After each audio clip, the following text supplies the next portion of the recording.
Seandainya disuruh bayar 300 juta, banyak yang langsung bilang, mati mau saja saya deh, beras saja susah dibeli. Itu semua rezeki dari Allah dan tidak perlu dibayar.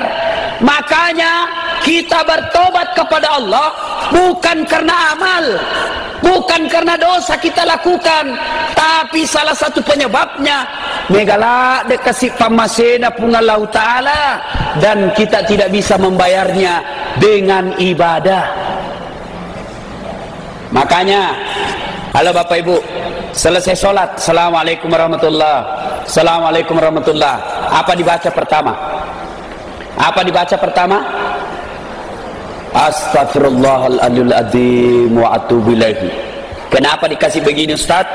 Itu tidak ada ajaran, tidak ada sunnahnya, tapi tidak ada juga larangan, boleh.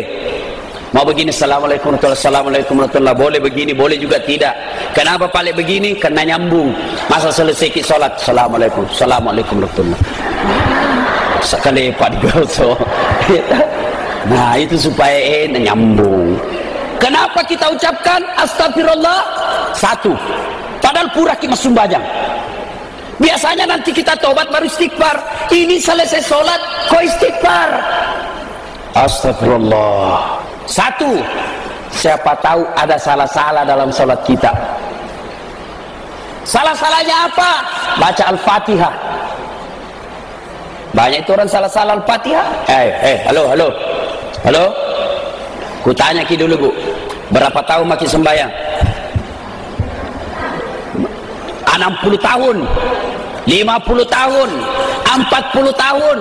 Tapi tolong jawab dengan jujur, sudah hafal Al-Fatihah dengan terjemahannya? Hafal? Sudah hafal Al-Fatihah dengan terjemahannya? Dihitung jari yang hafal. Jamaki juga sok hafal padahal tidak. Mohon coba jujur saja. Belum lagi cara bacanya. Pernah ada yang baca dibilang begini, Siratal ladzina an'amta alaihim. Mapa nangkana onta? Coba. Belum lagi dalam sholat banyak paham-paham yang tidak jelas apa dasarnya.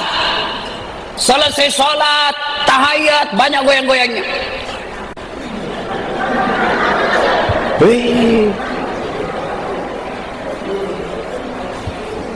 Belum lagi selesai sholat, Assalamualaikum warahmatullahi, Assalamualaikum warahmatullahi. Saya pergi tanya, kenapa ini dibuka, ini ditutup? Nah bilang, Ustaz, ini dibuka, ya Allah bukakan saya pintu surga. Ini apa ditutup? Tutupkan saya pintu neraka. Aku bilang, siapa ajar ki? Nah bilang, tidak, aku lihat di orang. Coba. Kalau begitu bikin buka surga, kasih bagi saja. Buka surga, buka surga, buka kutu. Buka itu ada sebabnya itu. Ada lagi yang takbir begini, Allah.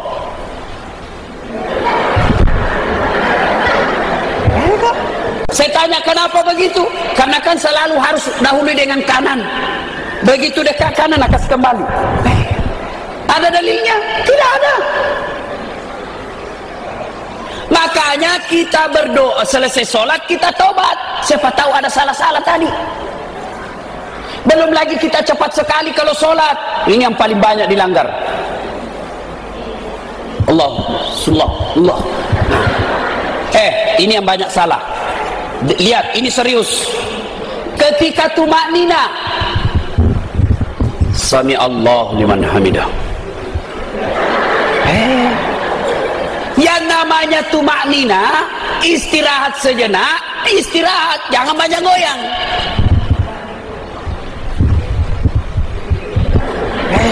Kasih diam ini.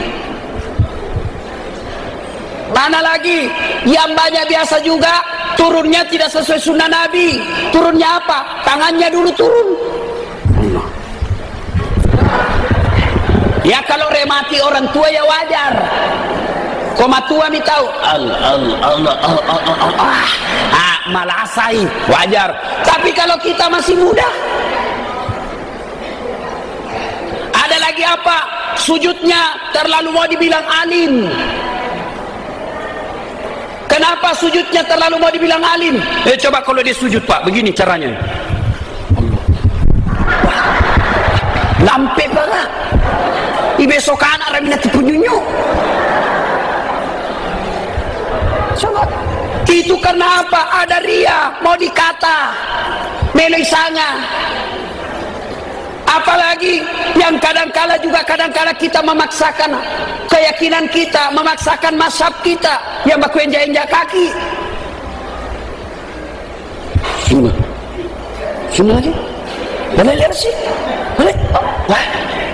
Saya tanya kenapa? Supaya sapnya rapat. Kalau mau rapat sap, bukan kaki dikasih rapat, tapi siku. Coba kalau sap kaki mau dikasih rapat, bisa sap ronggar. Nih, kasih begini ke kita. Apa mabela tuh? Si Kanjepe tok aja. Si Kanjepe kakinya tapi jauh. Tapi bagaimana kalau mau rapatkan sap siku? Tidak ada orang kasih rapat sapnya Pak begini. Mana lagi bisa jadi ketika kita sholat soalim, mau dibilang paling bagus sholatnya, akhirnya apa? Dia mak baca kita napa cibir Allah malik maga kok itu mengganggu orang di samping. Banyak lagi. Belum lagi apa? Bapak datang ke masjid memakai baju yang terlalu banyak garis-garisnya, terlalu banyak tulisannya. Akhirnya apa? Ketika takbir dia baca bajunya orang. Majelis Taklim Kecamatan Duampanua Kabupaten Pindrang.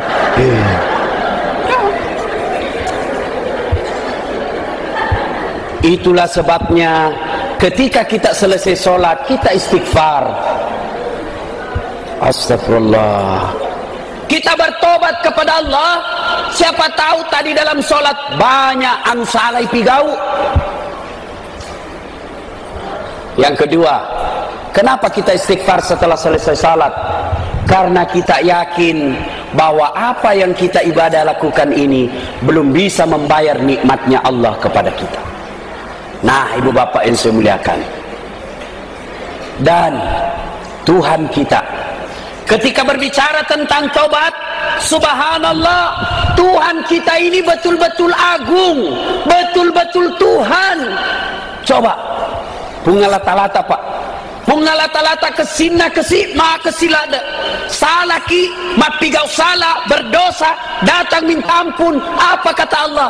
Innallaha yuhibbut tawabina. Saya cinta kepada orang-orang yang bertobat. Sudah kita salah, sudah kita maksiat, datang minta maaf, puang, maafkan saya ya Allah. Allah justru cinta kepada kita. Beda kalau manusia Pak. Waktu pilkada kemarin, pemilihan caleg kemarin, disuruh kita beli baju kaos 10, 5 je kita beli, kita ambil uang lebihnya, tidak terpilih, datang ki minta maaf Kak. Jangan situ, jangan beli aku tuh. Coba. Kalau manusia datang minta maaf, marah Pak. Atau bahkan sepupu kita Pak, sepupu 1 kali, sepupu 2 kali kita datang minta maaf. Maafkan saya deng, dulu saya ambil tanata, sekarang saya kasih kembali. Maafkan saya. Apa nak bilang? Iya, saya maafkan kau, tapi jangan kau injak lagi rumahku, aku pergi rumah kau. Tapi kalau Tuhan Pak, Bapak salah, Bapak maksiat, selama ini menipu Tuhan, datang bertobat kepada Allah. Allah katakan, kau datang kepada aku dengan berjalan, maka aku akan datang dengan berlari kepadamu. Bahkan kata Allah dalam hadits qudsi, kau datang menghadap kepada aku, penuh langit, penuh dosamu, penuh langit, penuh tanah. Jangan kau putus asa, karena ampunanku jauh lebih besar daripada dosamu. Kesina pungalata-lata Pak. Tidak tomi dek tamelo tobat. Cuma kita yang tidak mau bertobat, larut dalam dosa-dosa, bertambah umur 20, 30, 40 tahun, lalu kita biarkan diri kita larut dalam maksiat, kita nikmati kesalahan itu. Itu yang membuat kita salah. Nah, sidang jamaah yang saya muliakan, lalu timbul pertanyaan, Ustadz, kalau Ramadan ini saya mau bertobat, bagaimana cara bertobatnya? Saya mau tobat kepada Allah Ustaz, bagaimana cara tobatnya? Satu, ada yang disebut tobatan bil lisan, tobat dengan cara lisan. Gimana caranya? Memperbanyak kalimat istighfar. Astaghfirullahaladzim azim wa atubu ilaihi. Astaghfirullahaladzim azim wa atubu ilaihi. Terlalu panjang Ustaz, boleh yang pendek sedikit. Astagfirullah, astagfirullah, astagfirullah. Masih panjang Ustaz, boleh yang paling pendek. Astaga, astaga, astaga. Tidak boleh astaga, tidak boleh main-main. Main-main saja, tidak boleh astaga. Paling pendek, astagfirullah. Ampuni saya ya Allah. Mau yang lebih lengkap? Istighfarnya Nabi Yunus. La ilaha illa anta subhanaka inni kuntu minadz zalimin. La ilaha, tiada Tuhan illa kecuali anta, engkau ya Allah, subhanaka, maha suci engkau ya Allah, inni sesungguhnya saya kuntu minadz zalimin, telah menzalimi diri saya sendiri. Artinya apa? Istighfar ini memberikan tausiah, memberikan peringatan kepada kita. Das'at, kau tidak sholat, kau berzina, kau tidak puasa, kau mencuri. Bukan saya Tuhanmu yang rugi, kata Allah, tapi kamu yang rugi. Satu desa sini bunyi, tidak sholat, Allah tetap mulia. Satu desa sini mencuri, Allah tidak rugi, Allah tetap mulia, Allah tidak terpengaruh dengan maksiat yang kita lakukan. Lalu siapa yang rugi? Kalau kita melakukan kesalahan, kalau kita melakukan maksiat, inni kuntum minadz zalimin, telah menzalimi diri kita sendiri. Pertama, tobatan bil lisan, perbanyak istighfar. Astagfirullah, astagfirullah, astagfirullah. Makanya ibu-ibu, halo bapak, bagus kalau kemana-mana bawa tasbih. Coba lihat, seperti Pak Ustadz, nah, ada tasbih sini. Nah, di atas PT-PT, tahu PT-PT? Orang Malaysia bilang bas berhenti-henti. Kalau kisi PT-PT. Nah, kalau ada di atas kereta, atau kita lagi di jalan, duduk-duduk, tidak ada kegiatan, pegang tasbih. Coba kalau tangan pegang tasbih, otomatis langsung mulut bersikir. Subhanallah, subhanallah, astagfirullah, astagfirullah, astagfirullah. Tidak ada orang pegang tasbih langsung bilang jalan kote 2, onde-onde 4, burasa 4. Tidak ada tuh. Ya toh? Makanya biasakan pegang ini. Ibu-ibu kemana-mana, biasanya ibu-ibu saya lihat kan kemana-mana ada tasnya. Coba majelis taklim tawa. Cuma isinya biasanya apa? Bedak, gencung, aisido, tawas. Isi juga tasbih. Tidak kegiatan, ambil tasbihnya. Nah, ya. Nah, yang pertama mau bertobat kepada Allah, tobatan bil lisan. Yang kedua, dengan cara apa? Tobat dengan cara memperbanyak sholat sunnah taubat. Ibu bapak sudah pernah laksanakan sholat taubat? Alhamdulillah kan sudah pernah. Bagaimana caranya Ustaz? Sama ji sholat sunnah yang lain, cuma beda waktu. Kalau tahajud kan malam, harus sudah tidur. Syaratnya harus sudah tidur. Berapa lama tidur? Biar 10 menit. Jam 12 tidur, jam 12 lewat 10 menit bangun, sudah boleh sholat taubat. Tahajud, maaf, sudah boleh sholat tahajud. Kalau sholat taubat, yang bagus waktunya, yang utama waktunya antara maghrib isya. Maghrib isya. Nah, nanti Ramadan sudah buka. Cuma kalau buka nanti Ramadan, jangan buka balas dendam. Pak Mega Toto kuma puasai 1 hari setengah mati kelaparan, malam setengah mati kekenyangan. Banyak juga saya lihat begitu. Begitu dia mau buka, alam mana Pak? Asyhadu Allah ilaha illallah, jalan kotek 2. Ada yang pernah tanya saya, Ustaz kenapa ini kalau ceramah selalu jalan kotek? Karena saya dulu waktu kecil penjual jalan kotek. Ini masih ingat Pak, dulu saya jualan kotek di sini, masjid sini. Kalau sudah mau buka orang, bawa jalan kotekku di sini. Biasa ada 2 nambil, nah bayar 1. Padahal mau puasa. Jalan kote 2 nambil. Nashhadu Allah ilaha illallah wa nastaghfirullah. Pisang hijau. Nas'aluka ridhaka wal jannah. Berongkok. Baik, 4 jenis kue pak. Begitu tung jabah. Setengah mati kelaparan tadi siang, sudah buka setengah mati kekenyangan. Akhirnya apa? Tidak pergi tarawih. Kenapa? Full tangki. Apa itu namu makula iluku. Kenapa? Anam tapi na makan. Elah bu aja.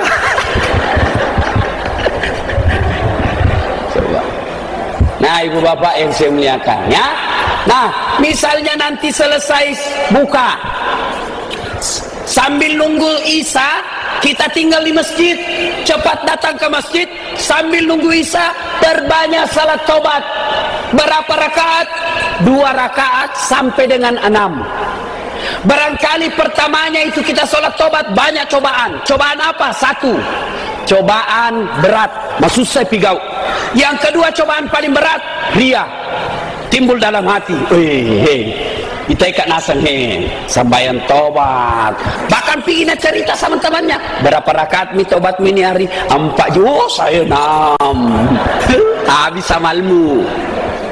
Mending ada seperti itu daripada tidak. Ya, perbanyak salat tobat pak. Sambil nunggu Isya salat tobat minimal 2 rakaat. Apa bacanya? Terserah. Selesai Al-Fatihah, selesai Allahu Akbar. Mau baca doa iftitah, bagus. Tidak baca doa iftitah, sah. Selesai baca Al-Fatihah, mau baca surah pendek, bagus. Tidak baca surah pendek, sah. Yang penting jangan baca yang susah. Ya makedo-kedo, betul ini bu. Jangan baca yang susah-susah. Seperti Wattini. Susah ini, biasa baku sambung wal asri. Atau Al-Kafirun.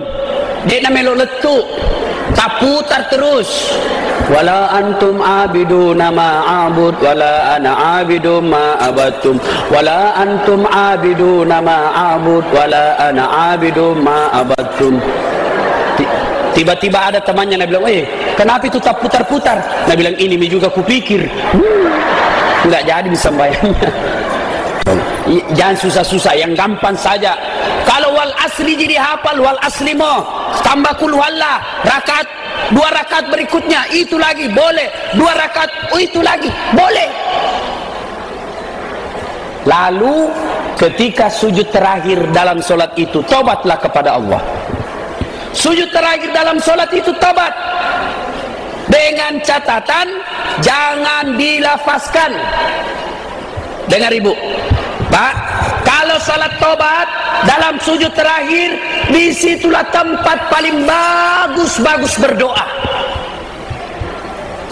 Allah dalam hadits qudsi menjelaskan, sedekat-dekat aku dengan hambaku adalah ketika dia sujud, maka banyaklah memohon pada saat sujud. Makanya kadangkala kita lihat ada ustadz ketika sujud terakhir lama sekali. Di situ dia berdoa dengan catatan jangan diucapkan, dalam hati saja. Nah, misalnya ini ya, contoh. Ya Allah, ampunilah saya ya Allah. Saya tadi hilap ya Allah. Ku pegang tangannya tetanggaku. Nah, pegang juga Tuhan. Akhirnya baku remas-remas. Karena sekarang namanya itu selingkuh bukan cuma di kota, di kampung juga banyak kuliah peselingkuh. Nah, ampuni saya ya Allah. Dan yang lebih penting dari itu ya Allah, berikan saya kemampuan tidak mengulangnya. Karena syaratnya tobat itu, dengar, kalau syarat tobat kepada Allah 1, menyesal, 2, mengakui, 3, tidak mengulang, 4, ganti dengan kebaikan. Kata Allah, dosa apapun pasti ku ampuni kok. Yang penting menyesal, mengakui, tidak mengulang, ganti dengan kebaikan. Menyesal gampang, mengakui gampang. Yang susah tidak mengulang. Karena kadangkala ada tobatnya ibu, tobatnya hari ini tobat, besok nak ulang, tobat lagi, nak ulang lagi. Tobat ibu hamil. Pernah lihat tobat ibu hamil?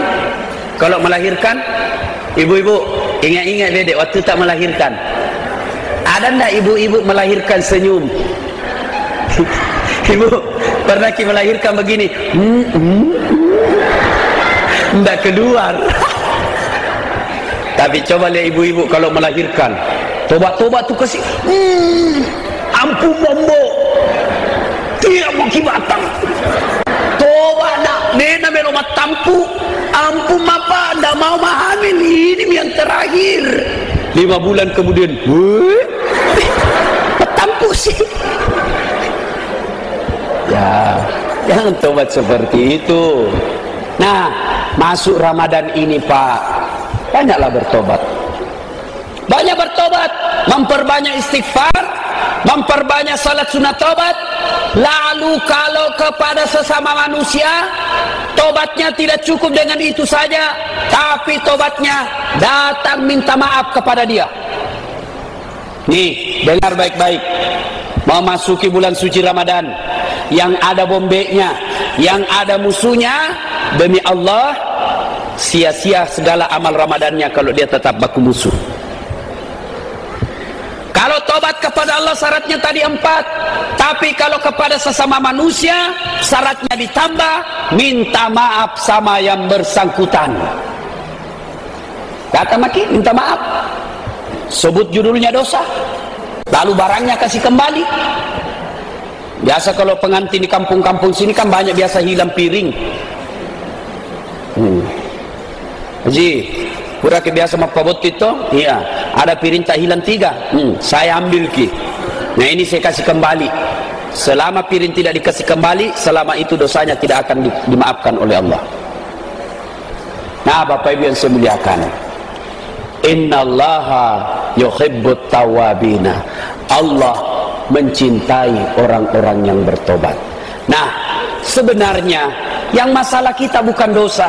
Kalau masalah kita gara-gara dosa, maka tidak ada orang baik di dunia ini. Maka Imam Al-Ghazali pernah jelaskan, apakah orang baik orang tidak punya dosa?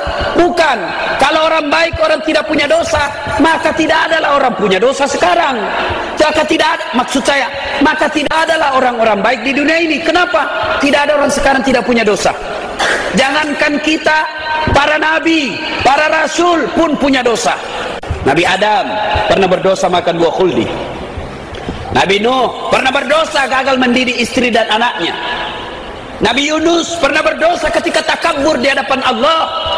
Nabi Ibrahim juga pernah berdosa. Nabi Isa pernah berdosa. Itu nabi, para penerima wahyu.